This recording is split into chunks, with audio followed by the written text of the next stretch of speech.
Un- Okay, today joining me is Jack Ferguson. Now, Jack, thank you so much for taking the time to get on the podcast. I've been meaning to get you on a way, get you on for a while. I was still supposed to do it last week, but then I had a situation with the Pfizer jab and not feeling too great afterwards.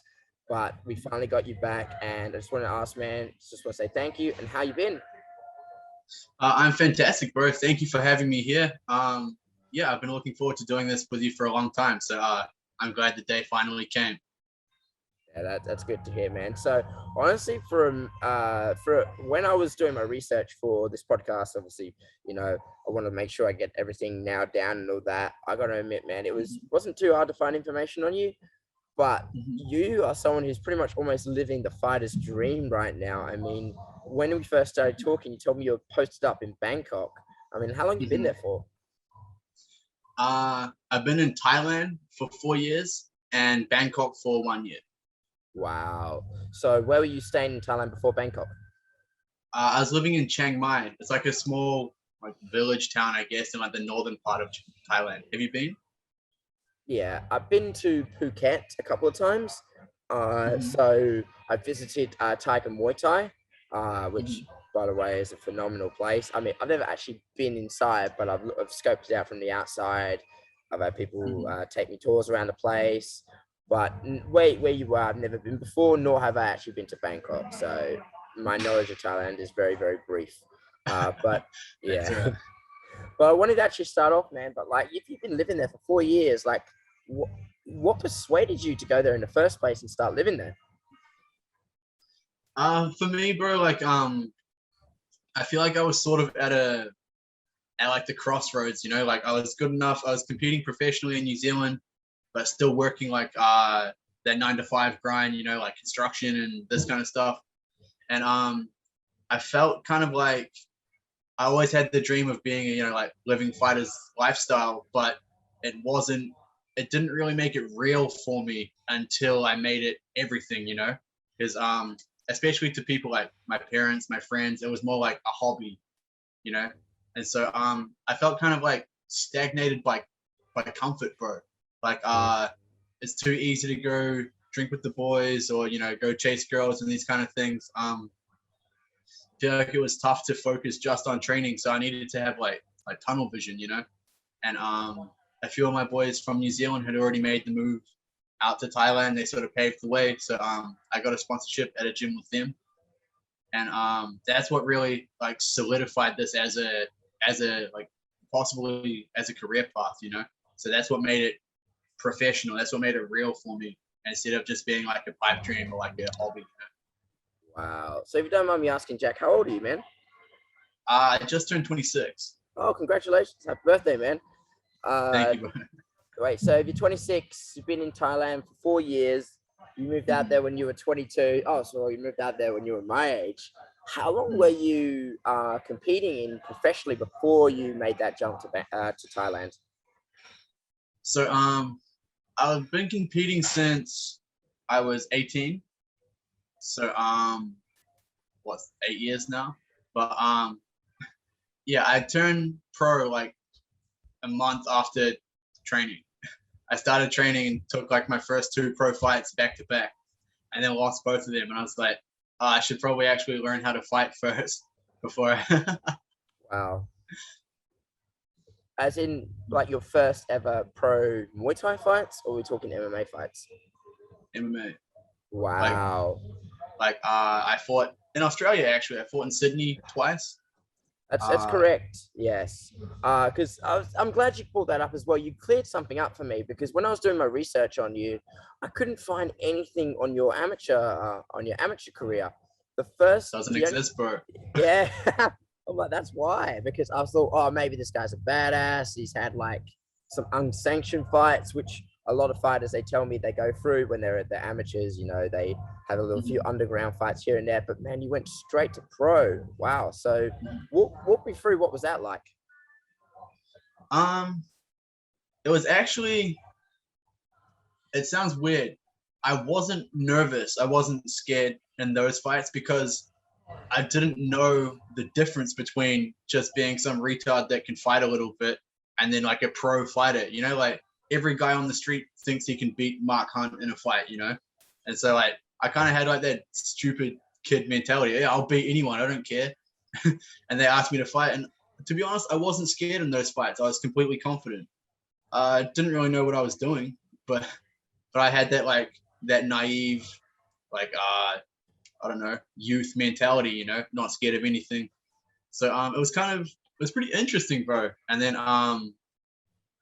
then I sort of sat down afterwards and I was like, all right, if I want to take this seriously, I have to actually wait, take a break, learn how to fight, take some kickboxing fights for experience or something like this, you know, like because I went 0-2 like within a couple of months, and I was like, oh, this is not a good start to my professional career, you know.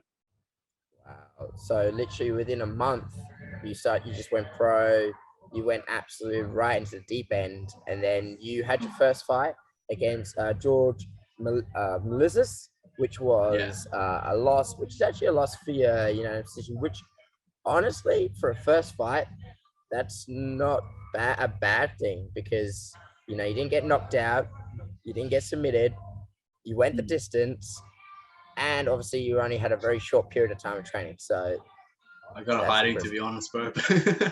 Yeah. Oh, but yeah, I took it, bro. My second fight was I lost by like first round choke. But again, I didn't know what a choke was, you know. I was like, damn. So what made you like want to just start competing straight away if you've only been training for such a short period of time? I just got like the opportunity popped up, I guess. There's someone called up and they were like, oh, we need at the time I was fighting bantamweight. They're like, oh, we need a bantamweight over here in Sydney in 8 weeks. And I was like, I'll fucking do it, bro. Like, I was like, yeah, I don't care, I'll fight. And then coach was like, okay. And we trained and stuff. But looking back, I'm kind of glad that I did it because it put everything in perspective for me. You know, it really like shaped the way that I approach training now. And like, because I realized like he's not necessarily like better than me, but he'd just been training more than me. He trained longer, knew more. And so I think that's what really separates the difference is like, like what Connor says, like everyone's sort of created equal, but like whoever works hardest, whoever does the most training, the most like effort, you know, they're probably going to come out on top. Not always, but a lot of the time. Well, it's certainly paid off right now, considering you've been competing for quite some time. Now, also going back through some of your fights, your most recent fight, hopefully I had a rough time trying to pronounce this guy. Is it Wisava King? Wisava. Lovely. Thank you for clearing that up. Which you performed a really, like I tell you, that you've come a long way, obviously, since your first fight, because you performed a really nice takedown. You got that first round win by a nice takedown, and then you went straight for the arm triangle, which was pretty impressive and all that. Can you walk me through what you were experiencing during that fight? During this fight, I knew I'd seen some of his fights. I knew he's got the big kicks, like really good Muay Thai, you know. And I knew he wasn't much of a grappler, but very good like striker, you know. And Thai style like body kicks scored the most out of anything in Muay Thai. So I knew I sort of stood like elbows wider, like leaving the body open, hoping he'd kick it, and he did, which led to the takedown. Like wait for the kick, catch it, take him down, and I just landed in a position. I didn't actually plan on an arm triangle. It's not really a choke that I do, to be honest. Like I'm more of like a das, rear naked. Like these are the chokes that I like to use, I like to work, you know. But I just sort of had the position and sort of felt it. Okay, very very impressive. And then again, like this wasn't too long ago, considering you fought just at the beginning of this year. And one thing I was going to say right now, I'm happy that you managed to get a fight in, because speaking to a lot of the fighters, like COVID sucked for them big time. The worst. Yeah, and that's what I wanted to ask you about, man, as well. Like, what's the situation with COVID right now, like in Thailand? So it was really bad, like maybe a month ago. Like we're like locked down like North Korea style, you know, like Like you're not allowed to go out. Like everything was closed, restaurants and stuff. And now the cases really started to drop, and so like restaurants are open, and we're starting to open everything more. I think some fights are resuming next month, but they're like TV fights, so no crowd, nothing like this. But it's very good news to see that there'll be some fights happening, because as soon as we're allowed to have like a small gathering, well, we can put fights on and we can begin competing again. But my biggest thing, bro, is I want to be able to travel. Like there's like a bunch of guys in New Zealand that I can fight, or I've been learning Japanese so that I can go to Japan and fight and speak Japanese. But yeah, right now it's mainly travel restrictions that are stopping us from fighting. Wow. So before I lead on to my next question, I wanted to ask, what would you rather prefer? Would you rather head back to New Zealand, or you want to plan on going to Japan for your next fight? It really depends. I think in terms of like exposure and leading towards like the next big step, Japan's probably better, because I'll be fighting on probably Ryzen. Quite a big show, But if I fight in New Zealand, I'll probably just fight Aaron Toe for the belt. Which would be nice as like realistically, I want to fight in New Zealand, so they pay for my flights from Thailand to New Zealand, so I can just go see my family and stuff and collect a souvenir along the way. It's not really like fighting in New Zealand isn't really like my goal. It's not like I'm not saying that I've passed it, but there's other fights like in Japan, for example, that offer a lot more opportunity, more connections, exposure. So fighting in New Zealand's nice if I can get just get the fights in, But I'm not gonna try and make a huge like stake of my career in New Zealand. That makes a lot of sense, considering that Japan is a massive step up. We've got like right out, and over there they're sort of like next to the UFC. Over in Japan, they're leading as well, and the Asia Pacific, they're sort of leading the way in terms of MMA, especially in kickboxing and Muay Thai as well, considering now that one championship has got like kickboxing and Muay Thai stuff going on, and lift weight, and the fact that these fighters are happy because they believe they're getting looked after, don't have to worry too much about weight cuts. Not even that, but Ryzen are putting out some killers right now. So I definitely think that it's a good opportunity for you to like make your way up then as well in the ranks, for sure. So are you hoping to go over there and compete in MMA, or are you still hoping maybe to get some Muay Thai experience in? What's your game plan? So realistically, bro, I only want to fight Muay Thai if it's like just local stadium fights that are just nothing like I'm not really a Muay Thai fighter, bro. Like I'm not interested in fighting Muay Thai at all.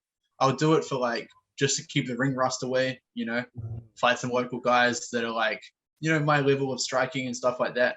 But I'm not trying to be like Lumpini champion or anything. It doesn't interest me. I want to, in terms of fighting for money, fighting for exposure, it's MMA. If I want to fight, just for experience, I haven't fought for a while. Like I'll probably fight Muay Thai in the next couple months, if possible, just because otherwise I might have to wait until next year before I can fight MMA again. But if I go there, to be honest, bro, my big goal right now is I want to fight Tenshin Nasukawa in MMA, because he's. So as to say, why is that the guy that you want to fight right now? It's well, he's undefeated to everybody except Floyd Mayweather. So he's the guy that fought Floyd on the New Year's show in Japan for boxing.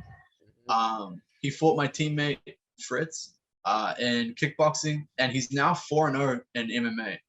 So he seems like he's got a very big name. He's very popular, really well known. He's fought some of the best in the world, like Floyd, Yeah. And so for that reason, I want to strangle him and be the guy to beat him, Fair point. Because I'm actually glad you also brought up the Floyd Mayweather fight as well. I mean, that was a very, very sketchy fight. I mean, the fact that he went down like that in the first round, it was quite quick. And he almost like humiliated the poor guy as well, you know, by the end. And then they took off Floyd Mayweather's gloves, and his hands were barely wrapped and all that. Mhm. So the whole thing was just almost embarrassing. But I'm glad you called him out, because he since then has been something of a resurgence. And lately, Mm. he's definitely been making names. He's definitely got an impressive MMA record, that's for sure. 100% in the future, I could definitely see you fighting that. That'd be massive as well on the grand stage, the more, because I don't. And also to avenge a teammate like that as well. That's huge. Apologies, maybe I didn't have that in my notes. But when did he fight your teammate? Um, I believe it was end of 2019, so right before COVID kicked off. Fritz fought him in Japan, and yeah, they did really well. And but he beat my teammate, of course. And yeah, for that, I kind of just want to be. He seems like the guy. He's got. It sounds stupid, but he's got the most followers on Instagram. He's the most popular guy in Japan right now. And so like I speak.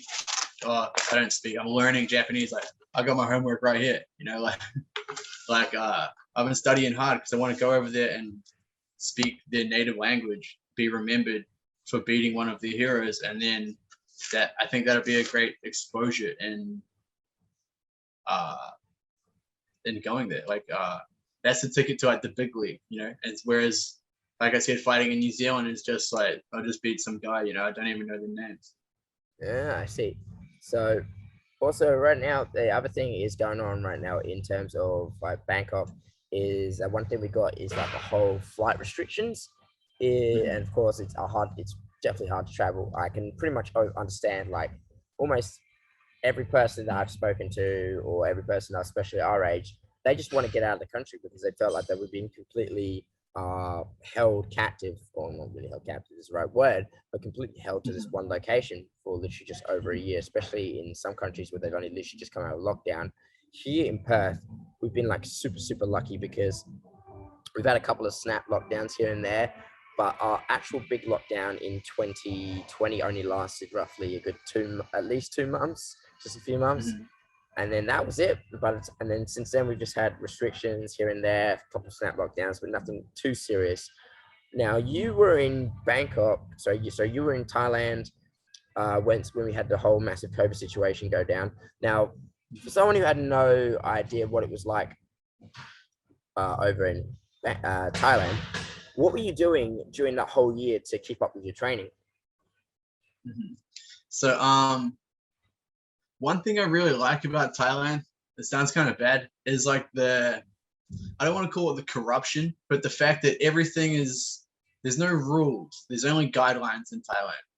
So like, you know, like the gym's closed, or like, you know, you're not allowed to meet people, but the nightclub's still open, these kind of things. So like, all we did was when the gym was closed, we couldn't train there. So we just grabbed the pads, go to the park, hit pads in the park with the coach. And yeah, we didn't really stop training that much.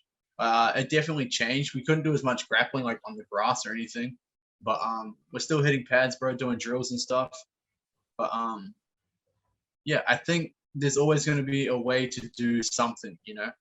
And I think you can really judge like the character of a person by how they handled the lockdown situation. I feel like there's a lot of people who really just like sort of gave up and sat down and waited for it to be fixed. And then there's people that like knuckled down and tried to make the most of all the spare time that they had. What do you think? 100% agree on that one. Some of the fighters that I've spoken to, because just giving you a little bit of context, over in Australia right now, over east in New South Wales, the COVID situation is absolutely horrendous. They're getting like over 1,000 cases per day.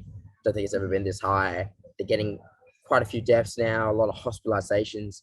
The fighters that I've spoken to, they're just like, look, I can't control the whole COVID situation. I can't control this virus, but you know, I can control how I respond to it. Like I can, you know, I can get a bag and put it in my house and do some rounds. I can get some skipping rope and make sure I stay fit. Those sort of things are what I believe, like also such yourself, those are the people that are eventually down the line going to be eventually become champions, because if they can adapt to a situation that involves literally a worldwide pandemic where people are dropping off and by the numbers and people are getting sick left, right, and center, and they still stay focused on the goal, is a very, very powerful aspect of their character. Now, also right now in Thailand, they're easing out. You said you're coming out of restrictions right now, and I know it's like we're only in September, and you said you might not have anything for the rest of the year. But is there anywhere in particular, or any fights that you're hoping to get run in Thailand before the year is through, or what's your plan? In terms of fighting here in Thailand, bro, I'll probably just take anything. Like, I don't really care. Like, I understand, like, with the times, you know, with the COVID times and the travel and everything, we're lucky to get any kind of fight. Obviously, I'd love to have like a big show, you know, overseas, or fight for a belt or something, like, but if I could just get in the cage again before the end of the year, I'd be super happy, you know. Like, I don't really want to fight Muay Thai, but if that's the only thing I can get, then I will. Understood. So we talked a fair bit about MMA, talked about Muay Thai. Tell me a little bit about your grappling background. So when I first came to Thailand, I started doing a lot of jiu-jitsu with my and grappling. Like, our wrestling coach right now, he's the same age as me, but he's like a former Marine in America, and he was on the Marines wrestling team. So like, he, instead of deployment, he would just get paid to wrestle all day and represent the Marines at like wrestling competitions and stuff. So he's like a really, really strong grappler. He's a flyweight as well, which is perfect for me. And initially, like, when we were in Chiang Mai, it was just the two of us for a long time because everyone else had to fly home. And so we would just grapple every day. And I used to just get smashed, bro, and then eventually I was like catching up, you know. And now we're like sort of 50-50. But and then we all made the move down here to Bangkok, and we brought the whole team from Chiang Mai and a bunch of new guys from like Brazil, the Philippines, America. So now we've got like a real solid team here of really good grapplers. A lot of guys in One, a lot of guys in Ryzen, different shows like this.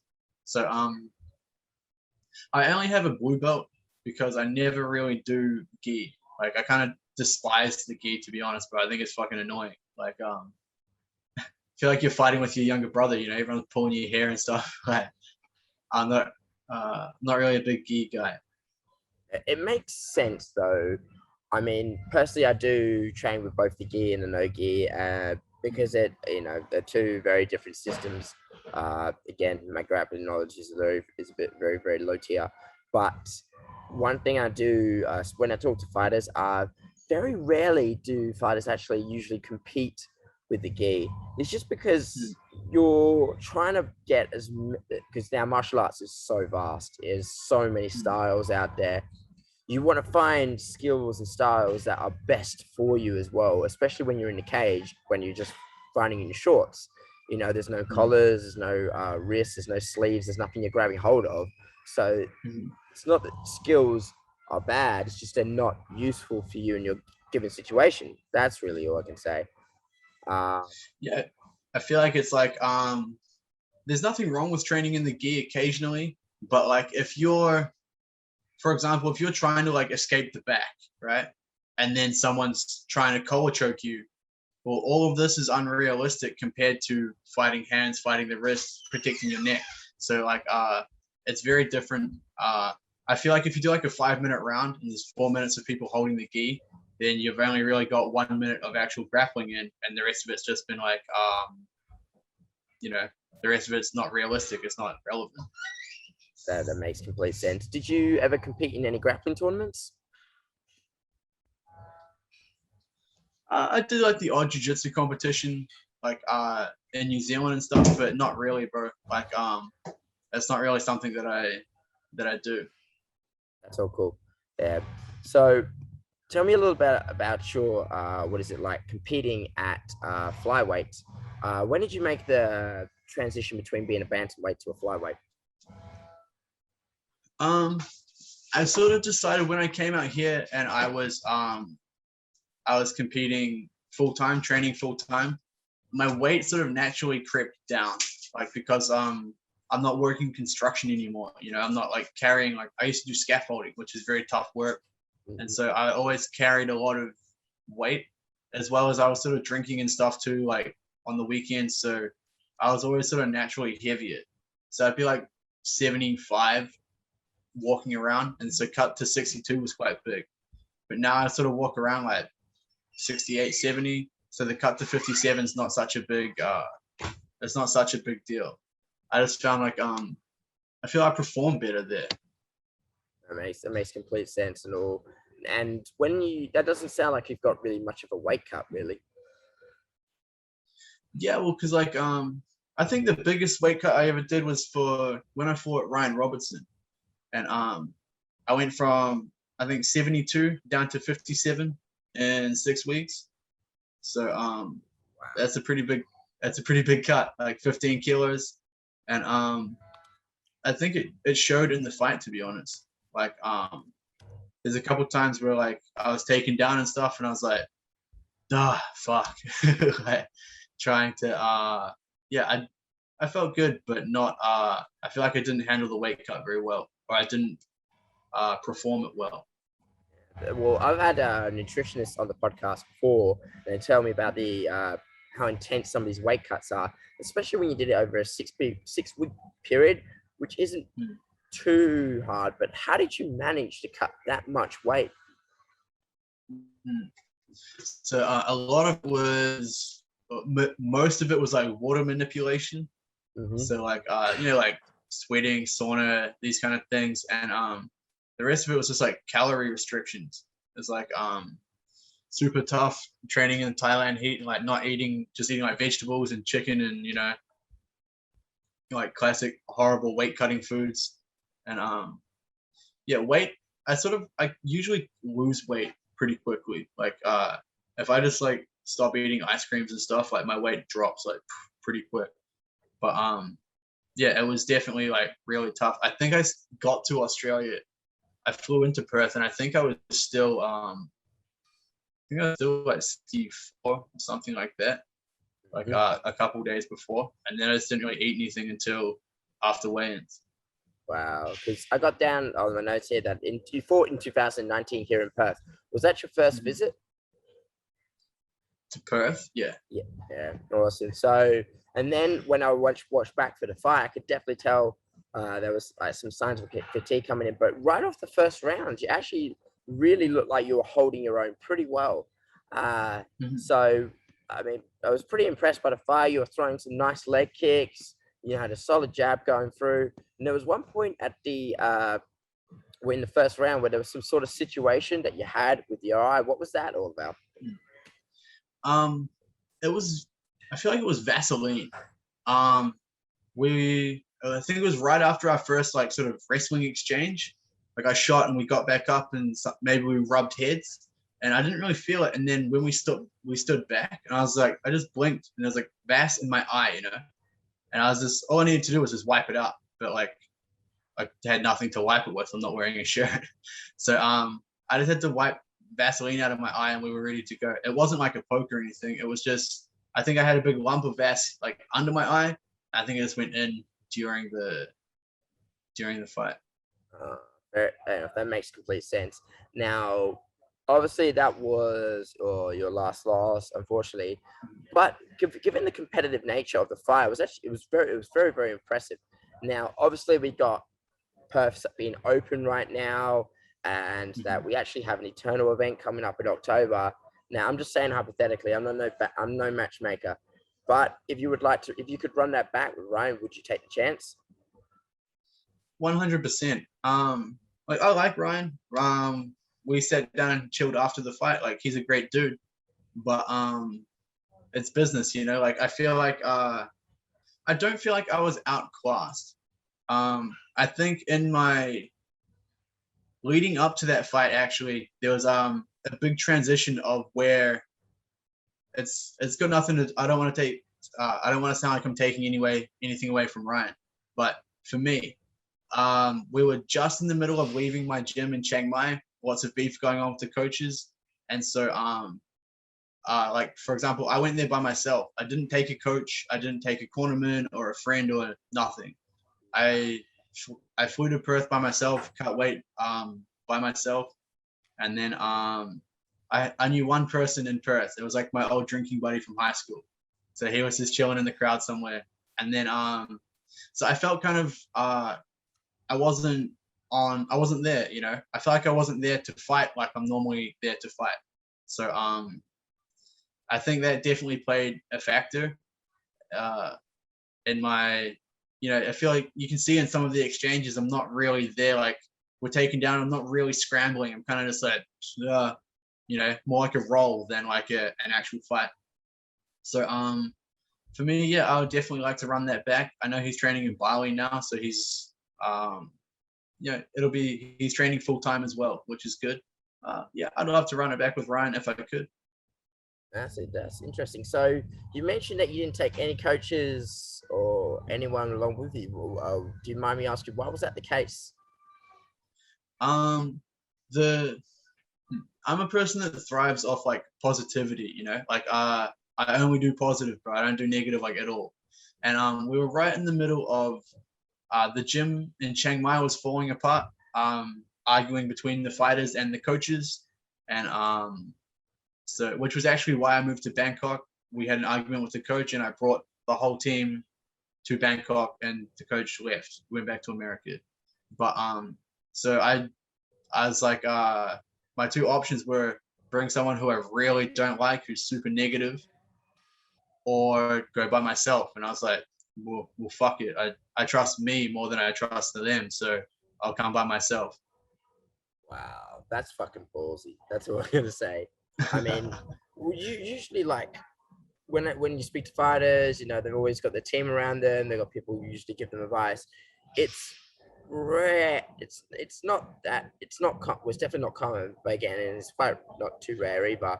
But for someone to be, you know, especially on their own, especially at a very young age as well, when you're sort of still learning the ropes of the sport, but to take that opportunity, especially to fight in Perth, in a state you haven't been in, and you were I believe you were the co-main event as well. It's an achievement on its own. I doubt there's very few people that would actually even taken the opportunity to do that. So yeah, I was trying to break into Australia for a while because it's so much closer than New Zealand, and there's higher level competition there. And so I just started DMing every page, like was it like Diamond FC, XFC, like all of the Australian promotions, and no one wanted to fly me out because I'm in Thailand, you know, and it's expensive for them. So I just told Cam at Eternal, I was like, bro, I'll fly myself there. I was like, you get me a flight, I'll fly myself there, I'll cover myself for everything. I just want to fight. I don't care who, you know.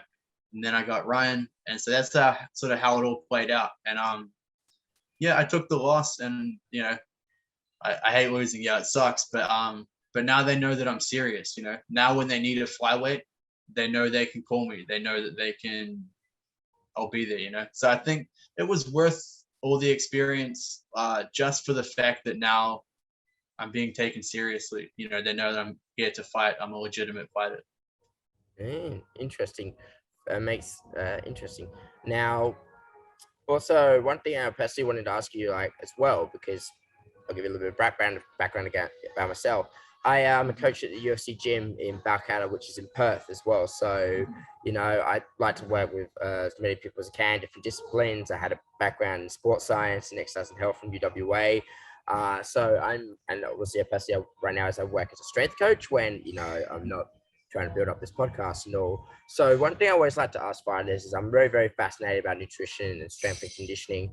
Now, you definitely have got your skills like constantly like nailed down. Obviously, you're in Bangkok where, you know, you're pretty much training for a living. But I wanted to ask you personally, like, what do you do for strength and conditioning?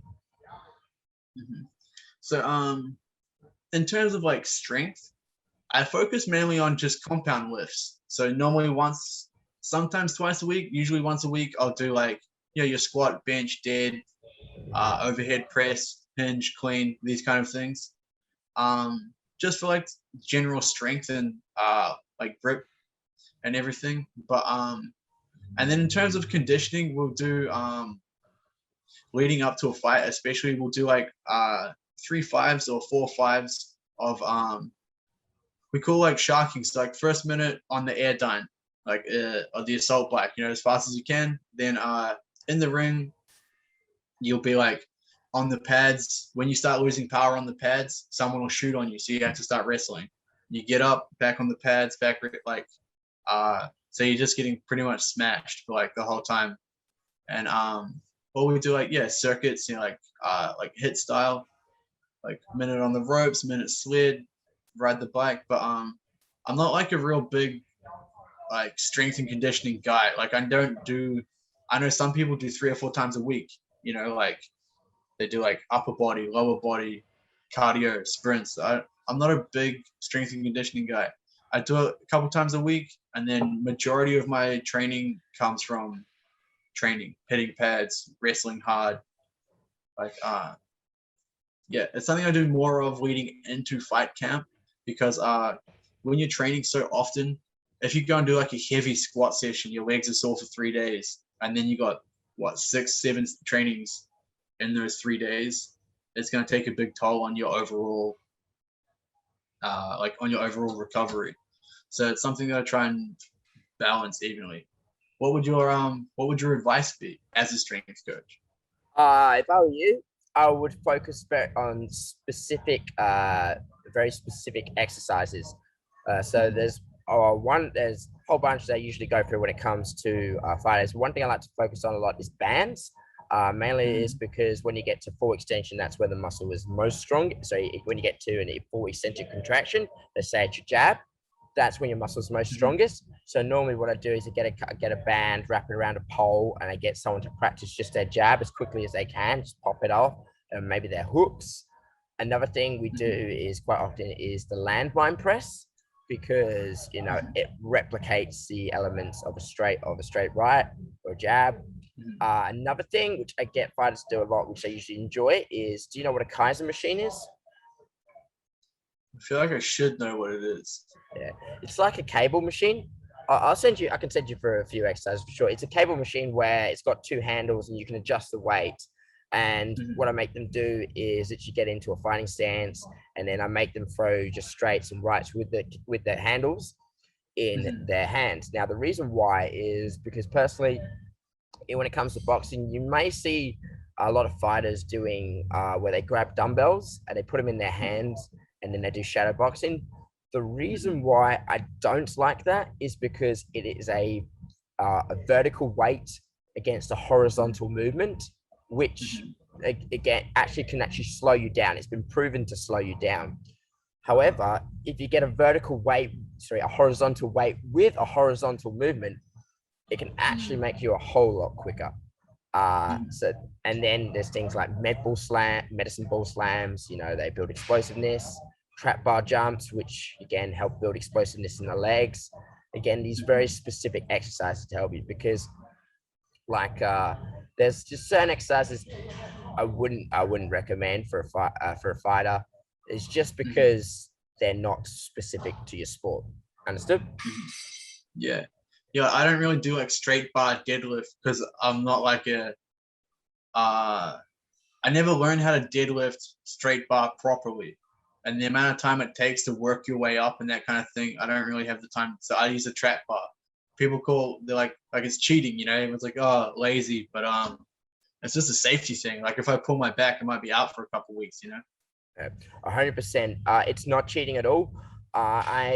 Honestly, I'm the biggest fan of the trap bar, I believe, because what it does, it takes the weight off your lower back and places it onto your hips. And where does the kicking occur from? From the hip, you know what I mean? It makes you quicker in the teep. It makes you quicker in a jump as well. Another thing I get them to do is load up the trap bar and do farmer's carries, because it's such an effective core exercise. It's such an effective overall full body exercise as well. So those are usually my go-tos. Another thing I wanted to ask you about, you talk about, focusing on your nutrition when you're cutting weight? Like, what's your nutrition usually like day to day? Do you have anyone helping you out, or you usually like do your own thing? Uh, for the most part, I just go by how my body feels. So like I don't do like a lot of milk or dairy. Like I don't drink protein shakes because I feel kind of like, I don't know, fat, I guess. Like I get like sort of pimply and shit. So I don't really drink like protein and stuff. But I just try to make sure if I'm losing weight, I have to make sure that every calorie I have is also like nutritious, you know? Like if you eat chocolate, it's a lot of calories, but you're not getting anything out of it, you know? So like I want to make sure I'm eating like vegetables and these kind of things, salmon, fruits. But usually I just check my weight and average it over the week. So check my weight every morning, add it up, divide it by 7, and then as long as it's dropping each week, that's sort of how I know that my weight's going down. Because otherwise, otherwise if you weigh yourself every day, maybe you had more for dinner, maybe you drank water, your weight fluctuates, and then you panic, you know. So I try and as long as I see my weight consistently dropping, just from restricting calories, is what I go for. But I guess like the classic like gym meme of like clean eating, you know, as long as I'm eating healthy food and I don't feel like lethargic or slow, then but I never like count macros or, you know, weigh my rice or anything like that. Like That's a fair point. That's good to hear.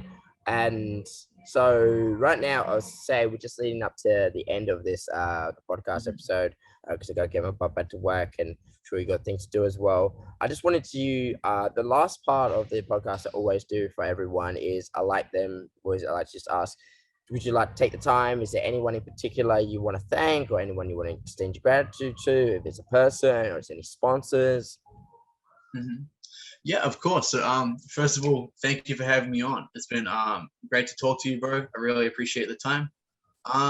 Yeah, and just everyone here at my gym, Marok Force MMA here in Bangkok, Thailand, and I do actually have some sponsors too, Singha and Carabao.